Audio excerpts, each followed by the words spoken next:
Friends, ఉద్యోగం చేస్తూ ఉండగా చుట్టూ సహోద్యోగులు, స్నేహితులు, ప్రతిరోజు పలకరించే మనుషులు, ఫోన్ కాల్స్, సమావేశాలు, నవ్వులు, సరదా కబుర్లు, జీవితం ఎంతో సందడిగా అనిపిస్తుంది. కానీ వన్స్ రిటైర్మెంట్ అయిన తర్వాత కానీ లేదా వయసు పెరిగిన తర్వాత కానీ ఆ సందడి క్రమంగా తగ్గిపోతుంది.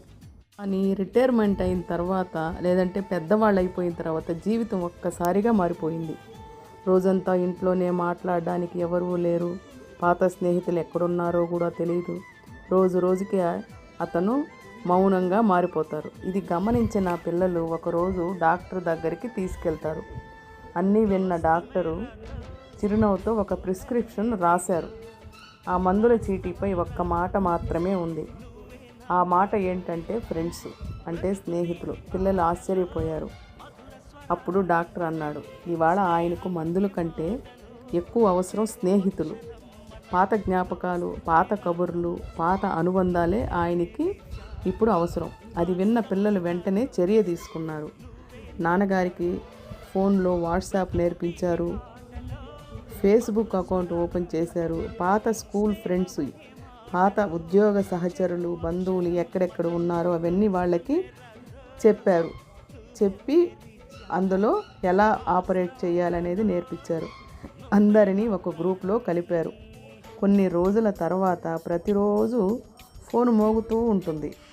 నవ్వులు వినిపిస్తున్నాయి. పాత జ్ఞాపకాలు మళ్ళీ సజీవం అయ్యాయి.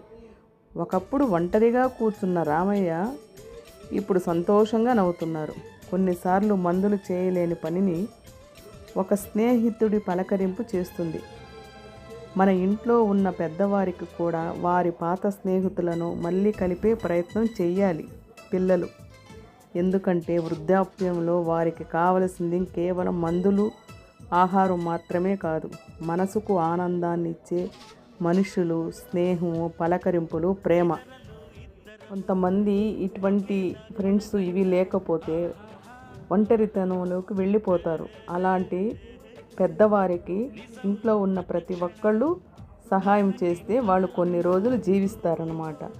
ఒంటరిగా అనిపించినప్పుడు మీరు అతనితో మాట్లాడండి. స్నేహితులను వెతికి వాళ్ళకి సోషల్ మీడియాలో, వాట్సాప్లో వాళ్ళతో పలకరించేటట్లు చేయండి.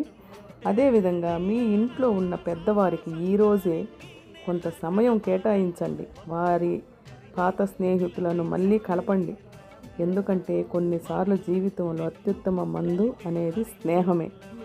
లేదా డాక్టర్ రాసిన మందు కాదు, డాక్టర్ రాసిన మందు పేరు ఫ్రెండ్స్. ఆ మందుకి ఖర్చు లేదు, సైడ్ ఎఫెక్ట్స్ లేవు, కానీ జీవితాన్ని మార్చే శక్తి మాత్రం ఉంది.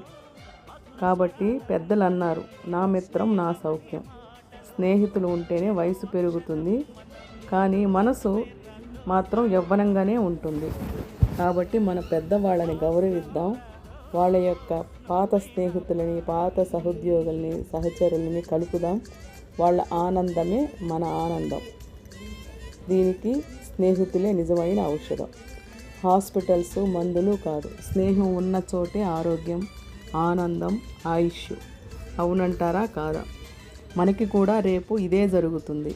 కాబట్టి చూడండి, ఆ పెద్ద ఆయన ఆ అకౌంట్ ఓపెన్ చేసి పాత స్కూలు, కాలేజీ స్నేహితులను కలిపినప్పుడు ఎంత హ్యాపీగా ఉన్నాడో, అదేవిధంగా ఆయన సంతోషంగా ఉంటే ఆయనకి హాస్పిటల్ అవసరం లేదు, మందులు అవసరం లేదు. ఫ్రెండ్స్తో రోజు మాట్లాడుతూ ఇంట్లో చాలా హడావుడిగా హుషారుగా ఉంటుంటే మనకి కూడా చాలా హ్యాపీగా ఉంటుంది. ఫోన్లో బిజీగా ఉంటాడు, ముసిముసి నవ్వులుతూ ఉంటాడు. నెలకోసారి ఫ్రెండ్స్తో కలయిక. ఈ చిన్న వీడియో మీకు నచ్చితే లైక్ చేయండి, షేర్ చేయండి, సబ్స్క్రైబ్ చేయండి. మన పెద్దవారికి ఇప్పుడు ఆరోగ్యంగా ఉంచడానికి ప్రయత్నం